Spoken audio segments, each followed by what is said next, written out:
ರಾಮ ಲಕ್ಷ್ಮಣರ ಜೊತೆಯಲ್ಲಿ ಸಚಿವ ಸಮೇತನಾದ ಸುಗ್ರೀವನಿಗೂ ನನ್ನ ಕುಶಲವನ್ನು ತಿಳಿಸು. ಹೊರಡುವ ಮೊದಲು ನನ್ನದೊಂದು ವಿನಂತಿ. ಏನು ಮಾರುತಿ? ಕಪಿಷ್ಠ ಭಾವಕ್ಕೆ ತಕ್ಕಂತೆ ಈ ವನದಲ್ಲಿರುವ ಫಲಗಳನ್ನು ಪರಿಚಯಿಸಿಕೊಂಡು ಹೋಗುತ್ತೇನೆ. ರಾವಣನ ಪ್ರಿಯವನವ ಚುಂದಿ ಚುಂದಿ ಮಾಡುವ ಮಹಾಪ್ರಭು, ಅಶೋಕವನದಲ್ಲಿ ಭಯಂಕರ ಶರೀರದ ಮಹಾಪರಾಕ್ರಮಿಯಾದ ವಾನರನೊಬ್ಬ ಸೀತೆಯೊಡನೆ ಮಾತನಾಡುತ್ತಿದ್ದಾನೆ. ಅಷ್ಟೇ ಅಲ್ಲ ಪ್ರಭು, ತಮಗೆ ಪ್ರಿಯವಾದ ಅಶೋಕವನವನ್ನು ಸಂಪೂರ್ಣವಾಗಿ ಧ್ವಂಸ ಮಾಡಿದ್ದಾನೆ.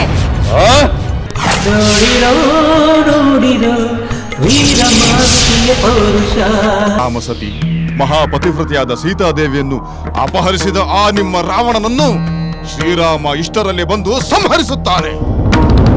ಶ್ರೀರಾಮ ಮತ್ತು ವಾನರೇಂದ್ರ ಸುಗ್ರೀವ ಜಯಶಾಲಿಯಾಗುವುದರಲ್ಲಿ ಯಾವ ಸಂದೇಹವೂ ಇಲ್ಲ. ನಾನು ರಾಮದಾಸ ಹನುಮಂತ. ನೀನೊಂದು ಕಪಿ. ಹೌದು, ಕಪಿ. ಲಂಕೆಗೆ ವಿನಾಶದ ಮುನ್ಸೂಚನೆ ತಂದಿರುವ ಅಸಾಮಾನ್ಯ ಕಪಿ. ರಾವಣ ಪ್ರಭುವಿಗೆ ಮತ್ತು ರಾಕ್ಷಸ ಸೈನ್ಯಕ್ಕೆ ನೀನಾಗಲಿ ಅಥವಾ ನಿನ್ನ ರಾಮನಾಗಲಿ ಸಾಟಿಯಲ್ಲ. ರಾಮನೇಕೆ ಬೇಕು? ನಾನೇ ಸಾಕು. ವಾಯುಪುತ್ರನಾದ ನಾನು ಬಂಡೆಗಳಿಂದ ವೃಕ್ಷಗಳಿಂದ ನಿಮ್ಮ ರಾಕ್ಷಸ ಸೈನ್ಯವನ್ನು ಪುಡಿ ಪುಡಿ ಮಾಡಬಲ್ಲೆ. 1000 ರಾವಣರು ಬಂದರೂ ನನ್ನನ್ನು ಏನು ಮಾಡಲಾರರು. ಈ ಲಂಕಾಪಟ್ಟಣವನ್ನು ಧ್ವಂಸ ಮಾಡಿ ರಾಕ್ಷಸರು ನೋಡುತ್ತಿರುವಂತೆಯೇ ನಾನು ಇಲ್ಲಿಂದ ಹೋಗುತ್ತೇನೆ. ನನ್ನನ್ನು ತಡೆಯುವ ಶಕ್ತಿ ಯಾರಿಗೂ ಇಲ್ಲ. ಹೋಗಿ ಈ ನನ್ನ ಮಾತುಗಳನ್ನು ಆ ನಿಮ್ಮ ಪ್ರಭು ರಾವಣನಿಗೆ ತಿಳಿಸಿ.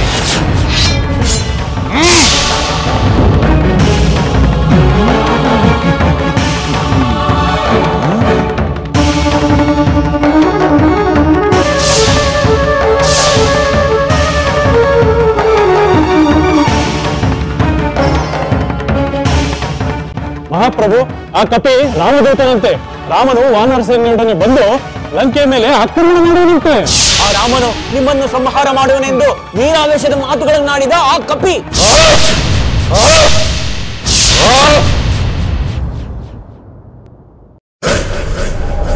ಒಂದು ಸಾಮಾನ್ಯ ಕಪಿಗೆ ಇಷ್ಟೊಂದು ಉದ್ದಟತನವೇ? ಆ ದುಷ್ಟ ಕಪಿ ಸಾಯಲೆಂದೇ ಲಂಕೆಗೆ ಬಂದಂತಿದೆ. ಪ್ರಿಯವಾದ ಅಶೋಕವನವನ್ನು ಧ್ವಂಸಗೊಳಿಸಿದ್ದಲ್ಲದೆ ನನ್ನ ಸೇನೆಯನ್ನು ದಮನ ಮಾಡಲು ಯತ್ನಿಸಿದ ಆ ಕಪಿಯು ಬದುಕಿರಕೂಡದು. ಪ್ರಭು, ನಮಗಂತೂ ಇದು ಆಶ್ಚರ್ಯವಾಗಿದೆ. ಆ ಕಪಿ ಇಷ್ಟೊಂದು ಮಾತನಾಡಿರಬೇಕಾದರೆ ಅದರ ಪೂರ್ವಾಪರಗಳನ್ನು ತಿಳಿದುಕೊಳ್ಳುವುದು ಉಳಿದೆಂದು ಕಾಣುತ್ತದೆ. ಮಹಾಪ್ರಭು, ತಂದೆ, ನಿಮ್ಮನ್ನು ಅಪಮಾನಿಸಿದ ಆ ದುಷ್ಟ ಕಪಿಯನ್ನು ಕ್ಷಣಾರ್ಧದಲ್ಲಿ ಬಂಧಿಸಿ ನಿಮ್ಮ ಪಾದದ ಬಳಿ ಹಾಕುತ್ತೇನೆ. ನನಗೆ ಅಪ್ಪಣೆ ಕೊಡಿ. ಆಗಲಿ ಅಕ್ಷಕುಮಾರ. ಮಂತ್ರಿಗಳು ಹೇಳಿದಂತೆ ಆ ಕಪಿಯ ಪೂರ್ವಾಪರಗಳನ್ನು ತಿಳಿಯಬೇಕಾಗಿದೆ. ರಾಮದೂತನೆಂದು ಹೇಳುವ ಆ ಕಪಿ ಅದರೊಡನೆ ಮಾತನಾಡುವ ಹಂಬಲ ಉಂಟಾಗಿದೆ. ಕುಮಾರ, ನೀನು ಆ ಕಪಿಯನ್ನು ಕೊಲ್ಲದೆ ಬಂಧಿಸಿ ತರಬೇಕು. ಹಾಗೆ ಆಗಲಿ ತಂದೆಯೇ. ಭಲೆ ಭಲೆ ಅಕ್ಷಕುಮಾರ, ನಿನ್ನ ಶೌರ್ಯೋತ್ಸಾಹಗಳನ್ನು ಕಂಡು ನನಗೆ ಸಂತಸವಾಗಿದೆ. ನೀನು ಆ ಕಪಿಯನ್ನು ಹಿಡಿದು ತಂದರೆ ನನಗೆ ಅತೀವ ಸಂತೋಷವಾಗುತ್ತದೆ. ಹೋಗು ಕುಮಾರ, ಹೋಗು. ನಮ್ಮ ಚದುರಂಗ ಬಲವನ್ನು ಸಹಾಯಕ್ಕೆ ತೆಗೆದುಕೊಂಡು ಹೋಗಿ ಆ ಕಪಿಯನ್ನು ಬಂಧಿಸಿ ಕರೆತ. ತಮ್ಮ ಅಪ್ಪಣೆಯಂತೆ ಆಗಲಿ ತಂದೆ. ಸ್ವಲ್ಪ ಹೊತ್ತಿನಲ್ಲಿ ನನ್ನ ಪರಾಕ್ರಮವೇನೆಂಬುದನ್ನು ನಿರೂಪಿಸುತ್ತೇನೆ.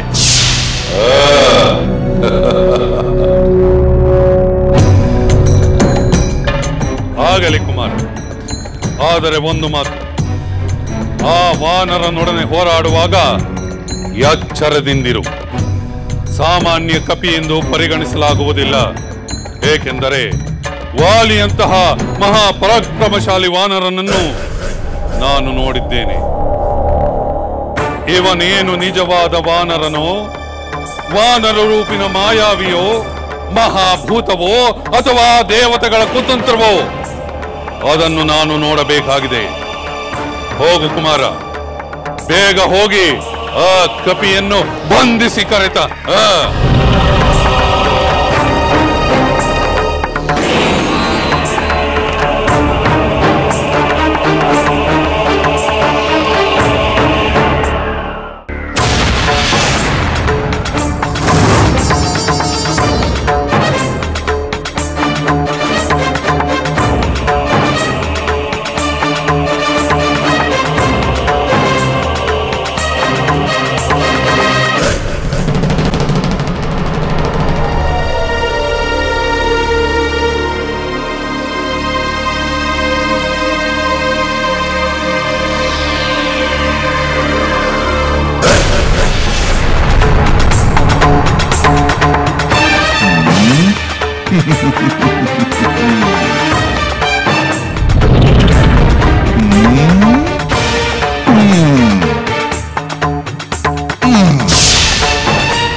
ಶೂದ್ರವಾನರನೇ, ನನ್ನ ತಂದೆಯ ಪ್ರೀತಿಯ ಪಾತ್ರವಾದ ಈ ಅಶೋಕವನವನ್ನು ಹಾಳು ಮಾಡಿದ ನೀಚ,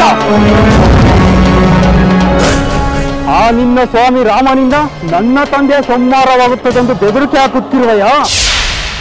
ನನ್ನಿಂದಲೇ ನಿನ್ನ ಸಂಹಾರವಾಗುತ್ತದೆ. ಓಹೋ, ರಾವಣ ಕುಮಾರ, ಅವಿವೇಕಿ ಬಾಲಕ, ನನ್ನೊಡನೆ ಯುದ್ಧ ಮಾಡುವಷ್ಟು ಪ್ರೌಢನಲ್ಲದ ನೀನು ಇನ್ನೂ ಬಾಲಕ. ಬಾಳಿ ಬದುಕಬೇಕಾದ ನೀನು ಸಾಯಲು ಏಕೆ ಬಂದೆ? ಪರಸತಿಯನ್ನು ಅಪಹರಣ ಮಾಡಿ ಧರ್ಮ ನೀತಿಗಳನ್ನು ಮೀರಿರುವ ನಿನ್ನ ತಂದೆಯ ತುಚ್ಛ ಕಾರ್ಯವನ್ನು ಖಂಡಿಸಿ ನಿನ್ನ ಚಿಕ್ಕಪ್ಪ ವಿಭೀಷಣನಂತೆ ಧರ್ಮಾತ್ಮನಾಗಿ ಬಾಳು. ಅನ್ಯಾಯವಾಗಿ ಎಳೆಯ ಪ್ರಾಯದಲ್ಲೇ ಮರಣ ಹೊಂದಬೇಡ. ಎಲ್ಲವೋ ನೀಚ ಕಪಿಯೇ, ಸಾಕು ನಿಲ್ಲಿಸು ನಿನ್ನ ವ್ಯಕ್ತ ಪ್ರಲಾಪವೊಂದು. ಮರದಿಂದ ಮರಕ್ಕೆ ಹಾರುವ ಒಂದು ಕ್ಷುದ್ರ ಜಂತು ನೀನು. ತ್ರಿಲೋಕ ವೀರನಾದ ರಾವಣನ ಪುತ್ರನನ್ನು ಬಾಲಕನೆಂದು ವಂದಿಸಲು ಎಷ್ಟು ಧೈರ್ಯ! ಒಂದು ಕ್ಷಣ ಈ ಬಾಲಕನ ಪರಾಕ್ರಮದ ಶಕ್ತಿ ನೋಡಿ ಆಮೇಲೆ ಈ ಬಾಲಕನು ಪ್ರೌಢನೆಂದು ನಿರ್ಧರಿಸು.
ರಾಕ್ಷಸ ವೀರರೇ,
ಮಂತ್ರಿಗಳೇ, ಆ ಕಪ್ಪೆಯನ್ನು ಹಿಡಿದು ತಂದು.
ಅಯ್ಯೋ ನನ್ನ ಪ್ರಿಯ ಪುತ್ರ ಅಕ್ಷಕುಮಾರ,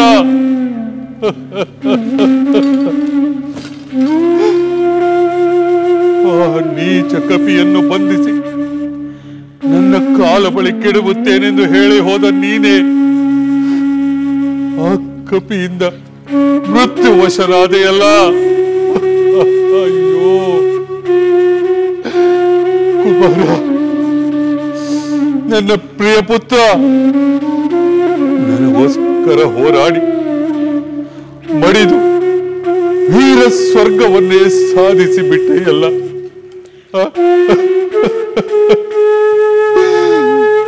ಕುಮಾರ, ನಿನಗೋಸ್ಕರ ನಾನು ದುಃಖ ಪಡಲು ಹೆಮ್ಮೆ ಪಡಲು ಒಂದು ತಿಳಿಯುತ್ತಿಲ್ಲ ಕಂದ, ಒಂದು ತಿಳಿಯುತ್ತಿಲ್ಲ.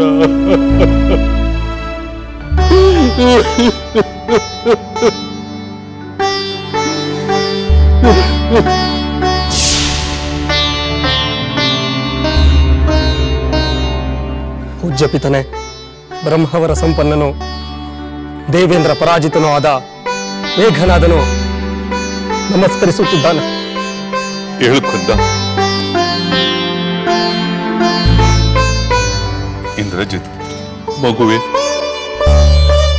ನನ್ನ ಪ್ರಿಯ ಅಶೋಕವನವನ್ನು ಒಂದು ಎಕ್ಕಚ್ಚಿತ್ ಕಪಿಯು ನಾಶಪಡಿಸಿದ್ದು, ಅದನ್ನು ಹಿಡಿಯಲು ಹೋದ ನಿನ್ನ ಸೋದರ ಅಕ್ಷಕುಮಾರ ಹತನಾಗಿದ್ದ ವಿಷಯ ನಿನಗೆ ತಿಳಿದಿದೆ ಅಷ್ಟೇ? ತಿಳಿದಿದೆ ತಂದೆ.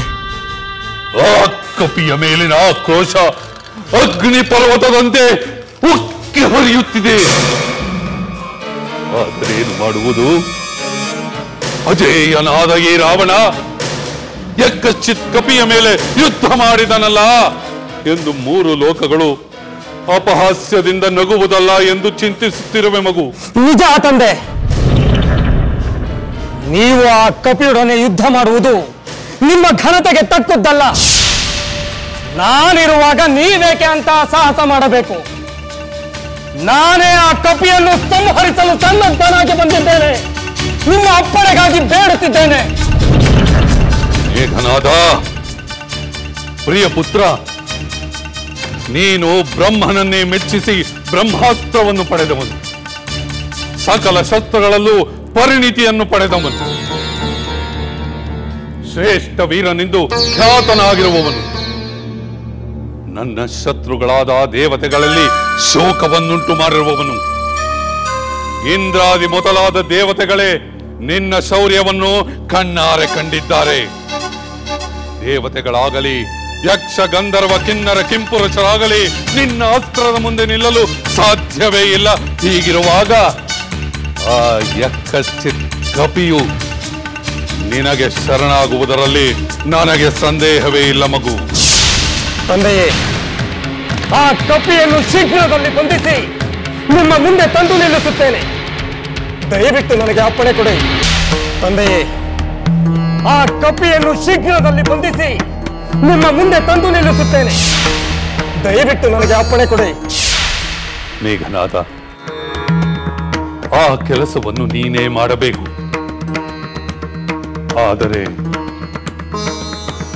ಆದರೆ ಆದರೆ ಎಂದು ಏಕೆ ಸುಮ್ಮನಾದಿರಿ? ನಿಮ್ಮ ಸಂದೇಹವೇನೆಂದು ಹೇಳಿ. ಕುಮಾರ, ಮಹಾಪರಾಕ್ರಮಿಯಾದ ನಿನ್ನ ಸೋದರ ಅಕ್ಷಕುಮಾರನನ್ನು ಸಂಹರಿಸಿದ ಆ ಕಪಿಯ ಶಕ್ತಿ ಸಾಮರ್ಥ್ಯಗಳ ಬಗ್ಗೆ ನನಗೆ ಸಂದೇಹವಿದೆ. ಆ ಕಪಿ ಎಷ್ಟೇ ಶಕ್ತಿಶಾಲಿಯಾಗಿರಲಿ, ಅದರ ಆಟ ನನ್ನ ಮುಂದೆ ನಡೆಯುವುದಿಲ್ಲ. ಆ ಬಗ್ಗೆ ನಿಮಗೆ ಸಂದೇಹ ಬೇಡ. ಹಾಗೆಲ್ಲ ಮಗು, ನಿನ್ನ ಸೋದರನಾದ ಅಕ್ಷಕುಮಾರ ಹಲವು ರಾಕ್ಷಸರನ್ನು ಸಂಹರಿಸಿದ ಆ ಕಪಿಯ ಸಾಮರ್ಥ್ಯದ ಬಗ್ಗೆ ನಾವು ನಿರ್ಲಕ್ಷಿಸುವಂತಿಲ್ಲ. ಎಂತಹ ಪರಾಕ್ರಮಿಯೇ ಆಗಿರಲಿ,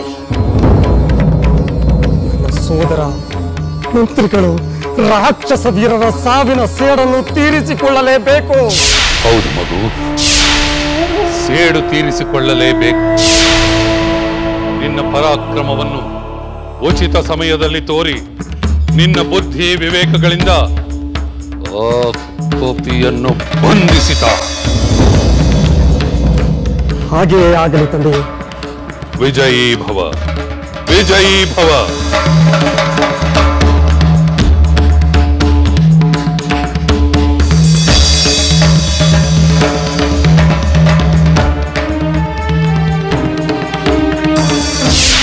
ಅಶೋಕವನವನ್ನು ನಾಶ ಮಾಡಿದ ಆ ಮಹಾಕಪಿ ತನ್ನನ್ನು ಹಿಡಿಯಲು ಬಂದ ರಾವಣನ ಅಮಾತ್ಯರು ಸೈನಿಕರನ್ನು ಮಾತ್ರವಲ್ಲ, ರಾವಣನ ಪುತ್ರನಾದ ಅಕ್ಷಕುಮಾರನನ್ನು ಸಂಹರಿಸಿದನಂತೆ.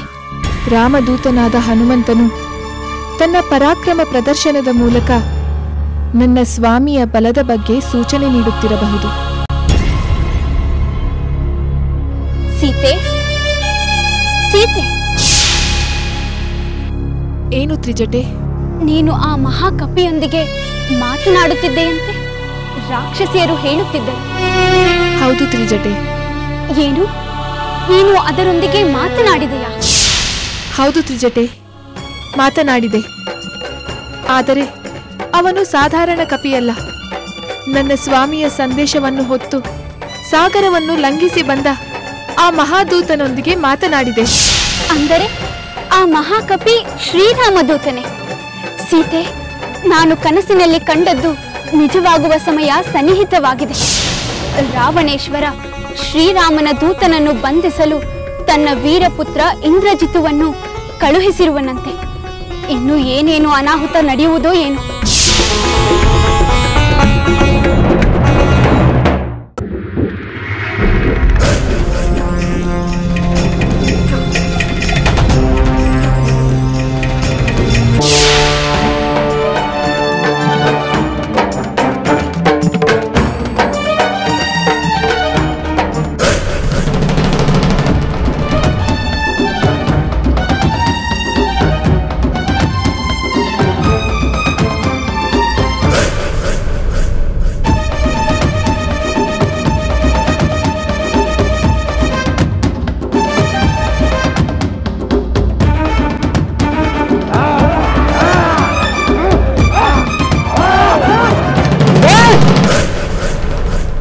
ಎಲ್ಲವೋ ವಾನರ, ಅವರಿವರನ್ನು ಕೊಂದ ಮಾತ್ರಕ್ಕೆ ನೀನೇನು ಅಜಯ್ಯನೆಂದು ಭಾವಿಸಬೇಡ. ದೇವೇಂದ್ರನನ್ನೇ ಗೆದ್ದ ರಾವಣ ಪುತ್ರ ಇಂದ್ರಜಿತುವಿನಿಂದ ಪರಾಜಿತನಾಗಲು ಸಿದ್ಧನಾಗೋ.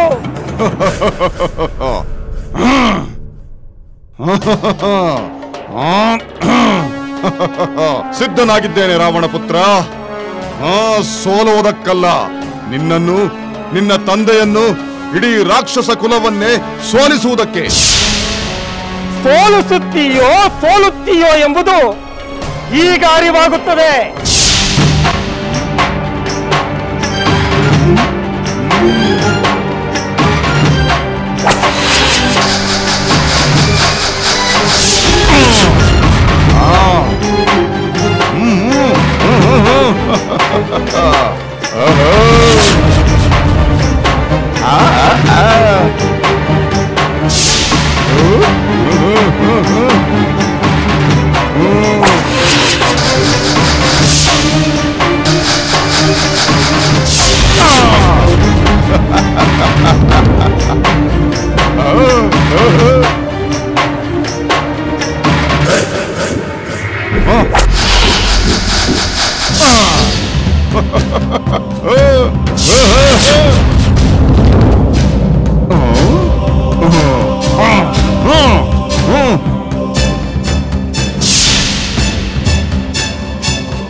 जय श्री राम।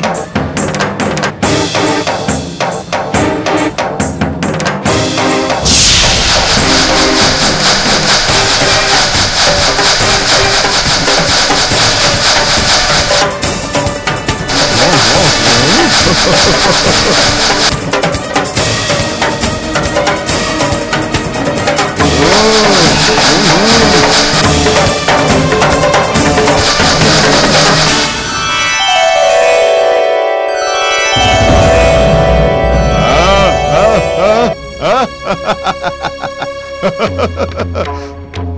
ವೀರಾಧಿವೀರ ರಾವಣ ಪುತ್ರ ಇಂದ್ರನನ್ನೇ ಸೋಲಿಸಿದ ಇಂದ್ರಜಿತು. ನಿನ್ನ ಪರಾಕ್ರಮ ಇಷ್ಟೇ ಏನು? ಮಕ್ಕಳಾಟದಂತ ಇಂಥ ಯುದ್ಧ ಮಾಡಿ ಏಕೆ ಕಾಲ ವ್ಯರ್ಥ ಮಾಡುವೆ? ಹೋಗು, ಆ 10 ತಲೆಯ ನಿನ್ನ ತಂದೆಯನ್ನು ಕಳುಹಿಸು. ನೀನು ಅರಮನೆಗೆ ಹೋಗಿ ಹೊಟ್ಟೆ ತುಂಬಾ ಊಟ ಮಾಡಿ ಮಲಗಿ ನಿದ್ರೆ ಮಾಡು. ಹೋಗು. ಎಲ್ಲವೋ ಮೂತ ಕಪಿ, ಈ ಇಂದ್ರಜಿತ್ತನನ್ನು ಮೂದಲಿಸಿ ನುಡಿಯುವೆಯ ರಾಕ್ಷಸ ವೀರರೇ.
ಇನ್ನು ನಾನು ನಿನ್ನ ಹತ್ತು ಮೀರಿದ ವರ್ತನೆಯನ್ನು ಸಹಿಸುವುದಿಲ್ಲ.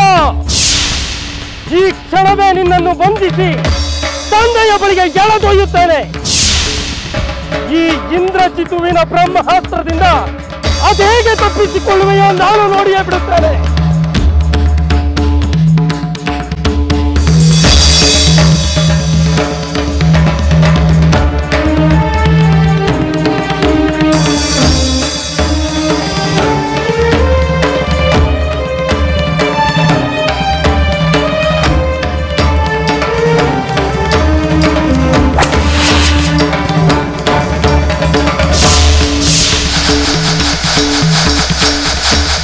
ಸೃಷ್ಟಿಕರ್ತನಾದ ಚತುರ್ಮುಖ ಬ್ರಹ್ಮನ ಶಕ್ತಿ ಇರುವ ಈ ಬ್ರಹ್ಮಾಸ್ತ್ರಕ್ಕೆ ಗೌರವವನ್ನು ಸಲ್ಲಿಸಿ ಬಂಧನಕ್ಕೆ ಒಳಗಾಗಬೇಕು.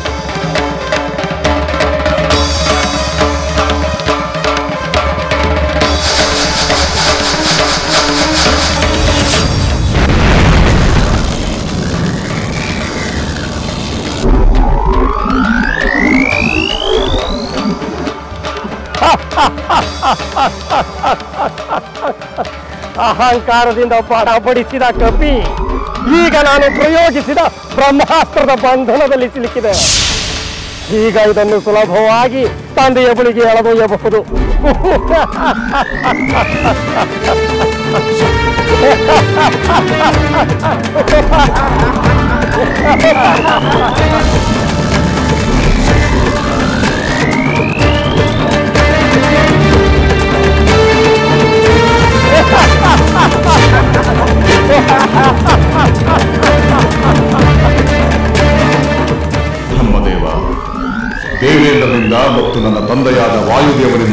ಪುತ್ರನಾಗಿರುವ ನನಗೆ ಬ್ರಹ್ಮಾಸ್ತ್ರದಿಂದ ಬಂಧಿತನಾದರೂ ಸ್ವಲ್ಪವೂ ಭಯವೇ ಆಗುತ್ತಿಲ್ಲ.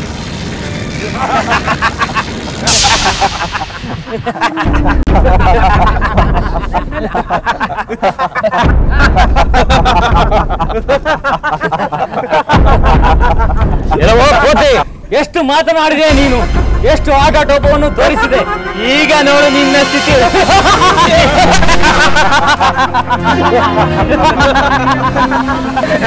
ಈಗ ನಿನ್ನನ್ನು ನಮ್ಮ ರಾವಣ ಪ್ರಭುವಿನ ಬಳಿ ಎಳೆದೊಯ್ತೇವೆ.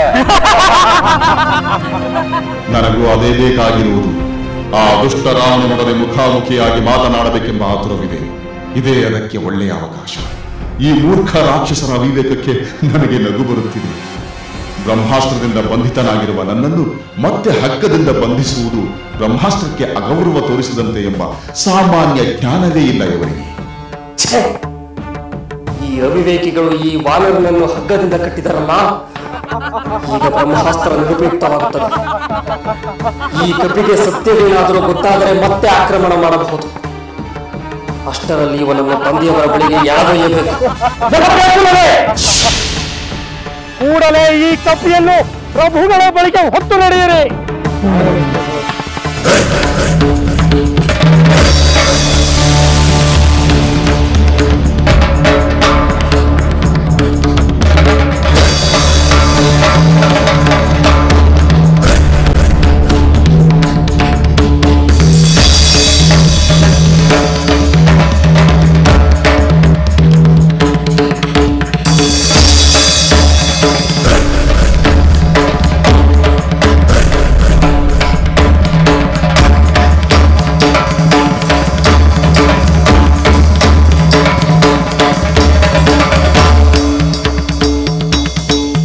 ಎಂಥ ರೂಪ, ಎಂಥ ತೇಜಸ್ಸು, ಎಂಥ ಆಕರ್ಷಣ!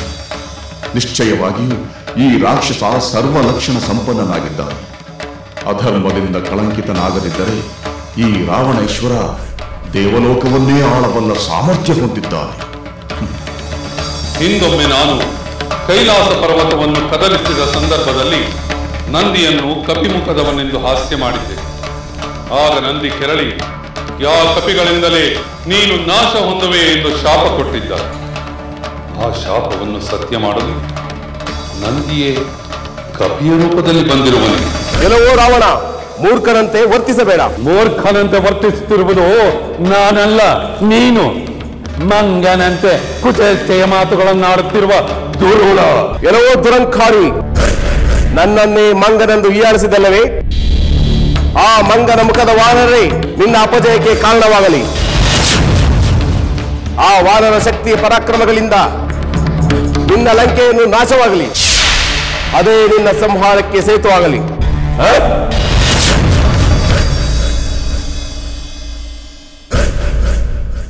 ಮಹಾಕಪಿಯೇ, ನೀನು ಎಲ್ಲಿಂದ ಬಂದೆ? ಬಂದ ಕಾರಣವೇನು? ನನ್ನ ಸುಂದರವಾದ ಅಶೋಕವನವನ್ನು ಏಕೆ ಧ್ವಂಸಗೊಳಿಸಿದೆ? ಕಾವಲಿನವರನ್ನು ಏಕೆ ಕಾಡಿದೆ? ದುರ್ಭೇದ್ಯವಾದ ಈ ಲಂಕಾ ಪಟ್ಟಣಕ್ಕೆ ಏಕೆ ಬಂದೆ? ಹಿಂಜರಿಯದೆ, ಭಯ ಪಡದೆ ಸತ್ಯವನ್ನು ಹೇಳು. ದುರ್ಭೇದ್ಯವಾದ ಈ ಲಂಕಾ ಪಟ್ಟಣಕ್ಕೆ ಏಕೆ ಬಂದೆ?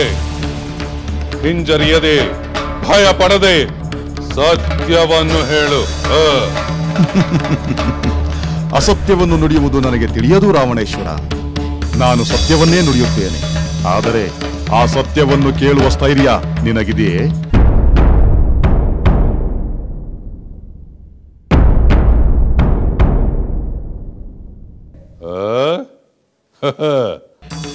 ಬಂಧಿತನಾಗಿದ್ದರು, ನನ್ನೆದುರಿಗೆ ನಿಂತಿದ್ದರು, ಎಷ್ಟು ಧೈರ್ಯವಾಗಿ ಮಾತನಾಡುವ ನಿನ್ನನ್ನು ನೋಡಿದರೆ ಆ ಇಂದ್ರನೇನಾದರೂ ನಿನ್ನನ್ನು ಕಳುಹಿಸಿರುವನೇ ಎಂದು ಸಂದೇಹವಾಗುತ್ತಿದೆ. ಅಥವಾ ಯಮ, ಕುಬೇರ, ವರುಣ ಇವರುಗಳ ಆದೇಶದಿಂದ ನೀನು ಇಲ್ಲಿಗೆ ಬಂದಿರುವೆಯಾ? ಎರಡೂ ಅಲ್ಲ. ಏಕೆ ರಾವಣ, ನಿನ್ನ ಕಿಂಕರರು ನನ್ನ ವಿಷಯವಾಗಿ ಏನು ಹೇಳಲಿಲ್ಲವೇ? ಅವರು ಏನಾದರೂ ಹೇಳಲಿ, ಮೊದಲು ನೀನು ನನ್ನ ಪ್ರಶ್ನೆಗೆ ಉತ್ತರ ಕೊಡು. ನನ್ನ ಮೇಲಿನ ದ್ವೇಷದಿಂದ ಆ ವಿಷ್ಣುವು ನಿನ್ನನ್ನು ದೂತನನ್ನಾಗಿ ಕಳುಹಿಸಿದ್ದಾನೆಯೇ? ಆಕಾರದಲ್ಲಿ ನೀನು ಕಪಿಯಂತಿದ್ದರೂ ನಿನ್ನ ತೇಜಸ್ಸು ಕಪಿಯಂತಿಲ್ಲ. ಸಾಧಾರಣ ಕಪಿಯಷ್ಟು ಅಲ್ಪ ಬಲನೂ ಅಲ್ಲ.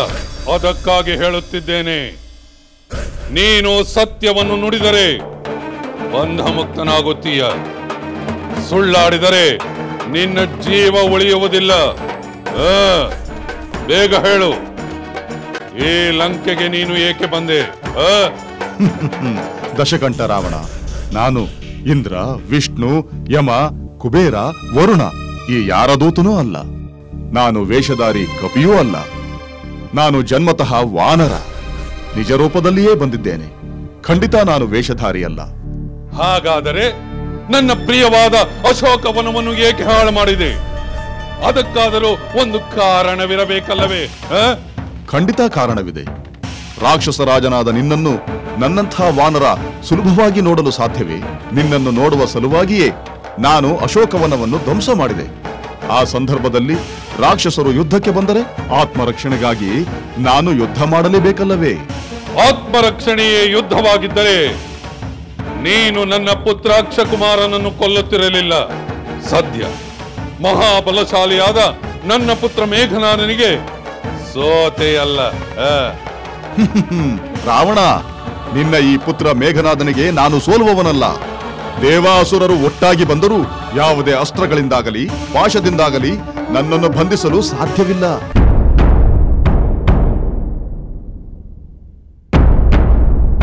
ಪಿತಾಮಹನಾದ ಬ್ರಹ್ಮನೇ ನನಗೆ ಈ ವರವನ್ನು ನೀಡಿದ್ದಾನೆ. ನಿನ್ನನ್ನು ನೋಡಬೇಕೆಂದು ಮತ್ತು ಬ್ರಹ್ಮಾಸ್ತ್ರಕ್ಕೆ ಗೌರವ ನೀಡಬೇಕೆಂದು ನಾನು ಬಂಧಿತನಾದನೇ ಹೊರತು ಈ ನಿನ್ನ ಪುತ್ರನ ಪರಾಕ್ರಮಕ್ಕಲ್ಲ.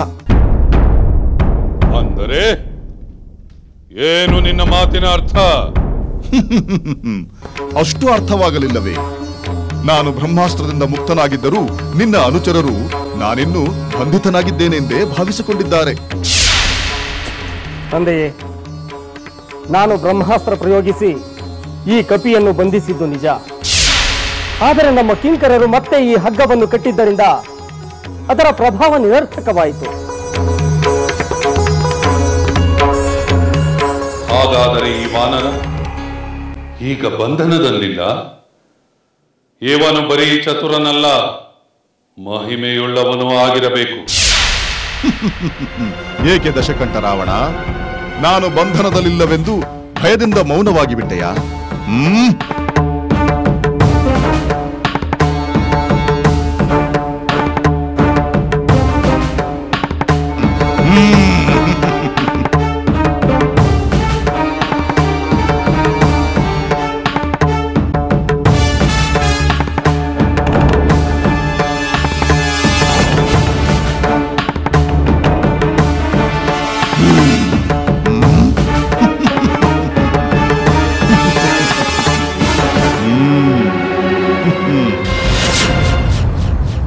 ಚಿಂತೆ ಮಾಡಬೇಡ ದಾನವೇಶ್ವರ. ನಾನು ಹೇಳುವ ವಿಷಯವನ್ನು ಹೇಳಿದ ಕೂಡಲೇ ನನಗೆ ಯಾವ ತೊಂದರೆಯನ್ನು ಕೊಡದಿದ್ದರೆ ನನ್ನ ಪಾಡಿಗೆ ನಾನು ಹೊರಟು ಹೋಗುತ್ತೇನೆ. ಸರಿ ಸರಿ, ನೀನು ಇಲ್ಲಿಗೆ ಬಂದ ಉದ್ದೇಶವೇನೆಂದು ಹೇಳು. ಅಯೋಧ್ಯೆಯ ಪ್ರಭು ದಶರಥ ಪುತ್ರ ಶ್ರೀರಾಮನ ಕಾರ್ಯನಿಮಿತ್ತ ನಾನು ಇಲ್ಲಿಗೆ ಬಂದಿದ್ದೇನೆ. ರಾವಣೇಶ್ವರ, ಮಹಾಮಹಿಮನಾದ ಶ್ರೀರಾಮನ ದೂತನಾಗಿ ಬಂದಿರುವ ನನ್ನ ಹಿತವಚನವನ್ನು ಕೇಳು. ಹಿತವೋ ಅಹಿತವೋ ಹೇಳಿದ ಮೇಲೆ ತಿಳಿಯುತ್ತದೆ. ನನ್ನ ರಾಜನಾದ ಸುಗ್ರೀವನ ಸಂದೇಶವನ್ನು ತಂದಿದ್ದೇನೆ. ಸುಗ್ರೀವನ ಸೋದರ ವಾಲಿ ನನ್ನ ಮಿತ್ರ. ನನ್ನ ಮಿತ್ರನ ಸಾವಿಗೆ ಕಾರಣನಾದವನ ಸಂದೇಶವು ನನಗೇಕೆ ಬೇಕು? ನಾನು ಸುಗ್ರೀವನ ಸಚಿವ, ಶ್ರೀರಾಮನ ಭಕ್ತ ಹನುಮಂತ. ವಾಯುದೇವ ನನ್ನ ತಂದೆ. ಸೀತಾದೇವಿಯನ್ನು ಹುಡುಕುವ ಸಲುವಾಗಿ ನಾನು 100 ಯೋಜನ ವಿಸ್ತಾರವಾದ ಸಾಗರವನ್ನು ಲಂಘಿಸಿ ಇಲ್ಲಿಗೆ ಬಂದೆ. ಬಹಳವಾಗಿ ಹುಡುಕಿ ಕಡೆಗೆ ನಿನ್ನ ಬ್ರಹ್ಮವನದಲ್ಲಿ ಶ್ರೀರಾಮ ಸತಿ ಸೀತಾದೇವಿಯನ್ನು ಕಂಡೆ. ಓಹೋ, ಇದೋ ನಿನ್ನ ಉದ್ದೇಶ.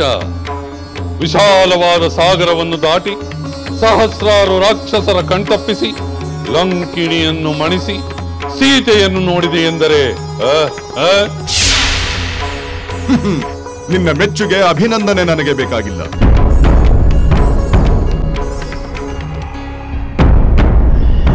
ನೀನು ಅಧರ್ಮದ ದಾರಿಯನ್ನು ಬಿಟ್ಟು ಧರ್ಮದ ದಾರಿಯಲ್ಲಿ ನಡೆದರೆ ಅಷ್ಟೇ ಸಾಕು.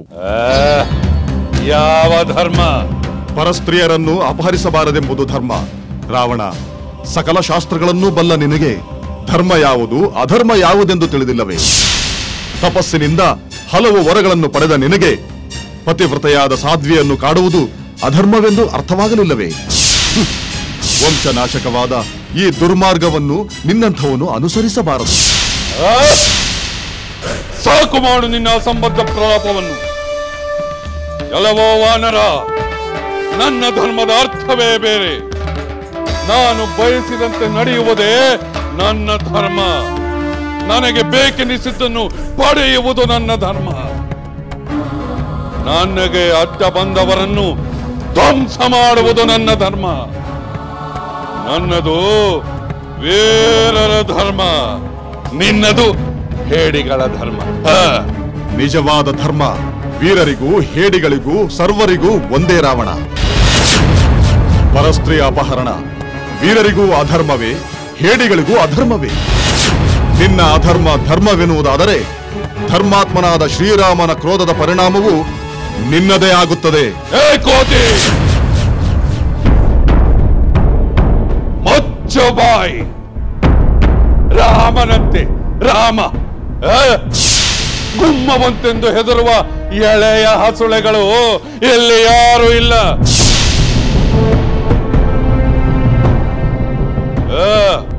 ಆ ನರಮಾರವ ನನ್ನನ್ನೇನು ಮಾಡಬಲ್ಲ? ಆ ನರನ ದೂತನಾದ ವಾನರನೇ ಇಷ್ಟೆಲ್ಲ ಮಾಡಿದ ಮೇಲೆ ಆ ನರನೇ ಬಂದರೆ ಇನ್ನೆಷ್ಟು ಅನಾಹುತವಾಗುವುದೆಂದು ಸ್ವಲ್ಪ ಯೋಚನೆ ಮಾಡು ರಾವಣ. ರಾಮ ಲಕ್ಷ್ಮಣರ ಬಾಣಗಳನ್ನು ಎದುರಿಸಿ ನಿಲ್ಲುವ ವೀರರು ದೇವಾಸುರರಲ್ಲಿ ಯಾರಿದ್ದಾರೆ? ರಾಮ ಲಕ್ಷ್ಮಣರ ಬಾಣಗಳನ್ನು ಎದುರಿಸಿ ನಿಲ್ಲುವ ವೀರರು ದೇವಾಸುರರಲ್ಲಿ ಯಾರಿದ್ದಾರೆ? ನಾನಿದ್ದೇನೆ. ಎಲ್ಲವೋ ವಾನರ, ದೇವದಾನವ ಯಕ್ಷಗಂಧರ್ವ ಕಿನ್ನರ ಕಿಂಪುರುಷಾದಿಗಳಲ್ಲೂ ನನ್ನನ್ನು ಎದುರಿಸುವ ವೀರ ಯಾರಿದ್ದಾರೆಂದು ಕೇಳು. ನಾನೇ ನಿಂತಿದ್ದೇನಲ್ಲ. ರಾವಣ, ನನ್ನ ಮಾತನ್ನು ಕೇಳು. ಶ್ರೀರಾಮನಿಗೆ ಅಂಥ ಘೋರವಾದ ಅಪರಾಧ ಮಾಡಿದ ಮೇಲೆ ನೀನು ಸುಖದಿಂದ ಜೀವಿಸಲು ಸಾಧ್ಯವೇ ಇಲ್ಲ. ನಿನ್ನ ಬದುಕು, ಈ ನಿನ್ನ ಲಂಕೆಯ ವೈಭವ, ನಿನ್ನ ರಾಕ್ಷಸ ಕುಲದ ಕ್ಷೇಮ ಬೇಕೆಂದಾದರೆ ಈಗಲೇ ಎಚ್ಚೆತ್ತುಕೋ. ಸೀತಾದೇವಿಯನ್ನು ಶ್ರೀರಾಮನಿಗೆ ಒಪ್ಪಿಸಿಬಿಡು.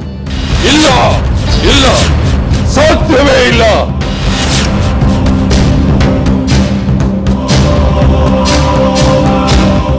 ಆ ಸೀತೆಯು ಈ ಲಂಕೆಯಿಂದ ಎಂದಿಗೂ ಹೋಗುವುದಿಲ್ಲ, ಎಂದೆಂದಿಗೂ ಆ ರಾಮನನ್ನು ಸೇರುವುದಿಲ್ಲ.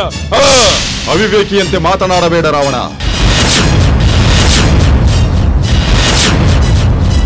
ಯಾರಿಗೂ ತಿಳಿಯಬಾರದೆಂದು ನೀನು ಸೀತಾಮಾತೆಯನ್ನು ಅಶೋಕವನದಲ್ಲಿ ರಹಸ್ಯವಾಗಿರಿಸಿದರೂ ನಾನು ಬಂದು ನೋಡಿದ್ದೇನೆ. ನನ್ನ ಶಕ್ತಿಯನ್ನು ತೋರಿಸಿದ್ದೇನೆ. ಸೀತಾದೇವಿಯನ್ನು ಇಲ್ಲಿಂದ ಕರೆದುಕೊಂಡು ಹೋಗುವುದು ಸಾಧ್ಯವಾಗುತ್ತದೆ. ಸಾಧ್ಯವೇ ಇಲ್ಲ. ಅದಕ್ಕೆ ನಾನಿಂದು ಅವಕಾಶ ಕೊಡುವುದಿಲ್ಲ. ಶ್ರೀರಾಮನ ಅಪ್ಪಣೆ ಇಲ್ಲದಿರುವುದರಿಂದ ನಾನು ಸುಮ್ಮನಿದ್ದೇನೆ ರಾಕ್ಷಸರಾಜ. ನನ್ನ ಸ್ವಾಮಿ ಶ್ರೀರಾಮನೇ ಬಂದು ತನ್ನ ಪತ್ನಿಯನ್ನು ಬಿಡಿಸಿ ಕರೆದುಕೊಂಡು ಹೋಗಲಿ ಎಂದು ನಾನು ಸುಮ್ಮನಾದೆ. ಇಲ್ಲವಾದರೆ ಸೀತಾಮಾತೆಯನ್ನು ಇಲ್ಲಿಂದ ಕರೆದೊಯ್ಯುವುದು ನನಗೆ ಕಷ್ಟದ ಕೆಲಸವೇ ಅಲ್ಲ. ಮುಗೀತೋ ನಿನ್ನ ಸಾಮರ್ಥ್ಯದ ಕಹಳೆ ಊದಿದ್ದು? ಮುಂದೆ ರಣಕಹಳೆ ಮೊಳಗಿದರೆ ನಿನ್ನ ಅಂತ್ಯ ಎಂಬುದನ್ನು ನೆನಪಿಸುತ್ತಿದ್ದೇನೆ.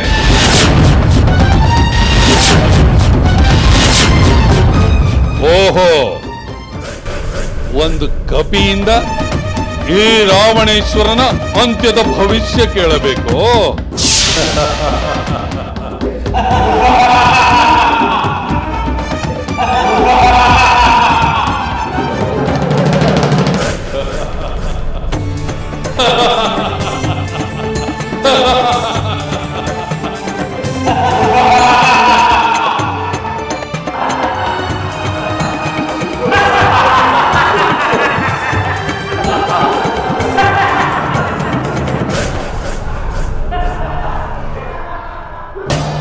ರಾವಣೇಶ್ವರ, ಅಸಹಾಯಕಳಾಗಿರುವ ಸೀತಾದೇವಿ ನಿನ್ನ ಪಾಲಿಗೆ ಸರ್ಪಿಣಿಯಾಗುತ್ತಾಳೆ.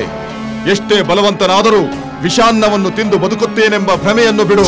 ಧಗಧಗಿಸುವ ಅಗ್ನಿಯಂತಿರುವ ಸೀತಾದೇವಿಯನ್ನು ಮುಟ್ಟಿದವರು ಭಸ್ಮವಾಗುತ್ತಾರೆಯೇ ಹೊರತು ಬದುಕುಳಿಯುವುದಿಲ್ಲ. ನೀನು ಘನವಾದ ತಪಸ್ಸು ಮಾಡಿ ಗಳಿಸಿರುವ ಮಹಾಶಕ್ತಿಯನ್ನು ಸೀತಾಪಹರಣ ಅಧರ್ಮ ಕಾರ್ಯದಿಂದ ಸಂಪೂರ್ಣವಾಗಿ ಕಳೆದುಕೊಳ್ಳಬೇಡ. ನೀನೊಬ್ಬ ಕ್ಷುದ್ರ ಜಂತು. ನನ್ನ ಶಕ್ತಿ ಏನೆಂದು ನಿನಗೆ ತಿಳಿದಿಲ್ಲ. ತಿಳಿದಿದೆ. ನೀನು ತಪಸ್ಸು ಮಾಡಿ ಅಸುರರಿಂದ ದೇವತೆಗಳಿಂದ ಸಾವಿಲ್ಲವೆಂಬ ವರ ಪಡೆದು ಅವಧ್ಯನೆಂದು ಬೀಗುತ್ತಿರುವುದು ನನಗೆ ಗೊತ್ತಿದೆ. ಆ ಅಹಂಕಾರದಿಂದಲೇ ನೀನು ಸಾಧು ಸಜ್ಜನರನ್ನು ಕಾಡುವ ಉದ್ಧಟನಾದೆ. ನನ್ನ ಒಡೆಯನಾದ ಸುಗ್ರೀವ ದಾನವನು ಅಲ್ಲ, ದೇವತೆಯೂ ಅಲ್ಲ, ಒಬ್ಬ ವಾನರ. ನನ್ನ ಸ್ವಾಮಿ ಶ್ರೀರಾಮಚಂದ್ರ ಮಾನವ. ಮಾನವರನ್ನು ತುಚ್ಛವಾಗಿ ಕಾಣುವ ನೀನು ಅವರಿಂದ ಸಾವು ಬರಬಾರದೆಂದು ವರ ಪಡೆಯಲಿಲ್ಲ. ಆ ಮಾನವ ಶ್ರೇಷ್ಠನಾದ ಶ್ರೀರಾಮನ ಬಾಣವೇ ನಿನ್ನನ್ನು ಸಂಹರಿಸುತ್ತದೆ. ಕಿಂಕರರೇ, ನನ್ನೆದುರೇ ನಿಂತು ನನ್ನ ಹಂತದ ಮಾತನಾಡುತ್ತಿರುವ ಏ ಕಪಿಯನ್ನು ಕೊಂದು ಬಿಡಿ.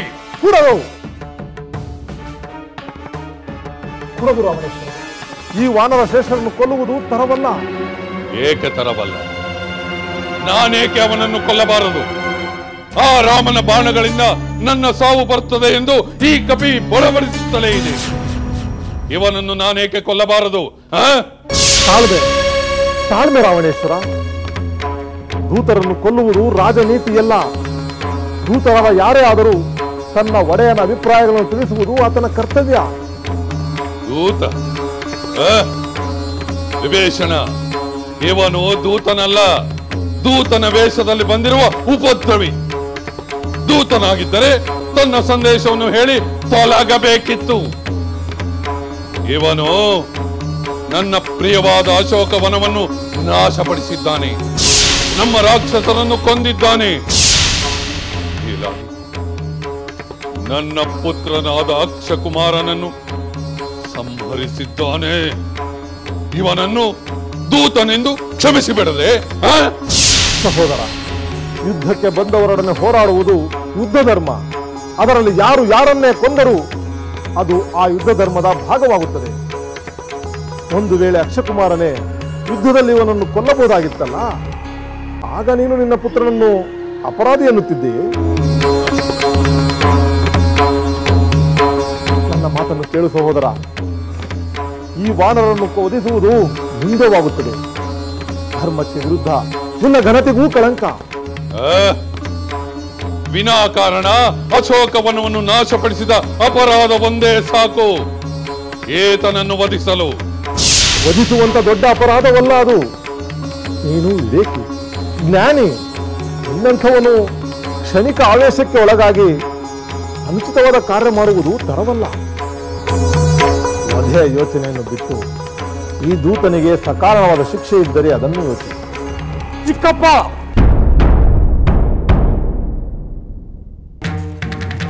ಈ ಕಪಿಯು ಅಕ್ರಮವಾಗಿ ಲಂಕೆಯನ್ನು ಪ್ರವೇಶ ಮಾಡಿದ್ದಾನೆ. ಸೀತೆಯೊಡನೆ ರಹಸ್ಯವಾಗಿ ಮಾತನಾಡಿದ್ದಾನೆ. ಅಶೋಕವನವನ್ನು ಹಾಳು ಮಾಡಿದ್ದಾನೆ. ದಾರಿಯಲ್ಲಿ ಹೋದವರನ್ನು ಕೊಂದಿದ್ದಾನೆ. ಹೀಗೆ ಹಲವು ಅಪರಾಧಗಳನ್ನು ಮಾಡಿರುವ ಈ ಕಪಿಗೆ ಘೋರ ಶಿಕ್ಷೆಯನ್ನು ವಿಧಿಸಬೇಕು. ಭಲೆ, ಸರಿಯಾಗಿ ಹೇಳಿದೆ ಪುತ್ರ. ಪಾಪಿಗಳನ್ನು ವಧಿಸುವುದೇ ಧರ್ಮ.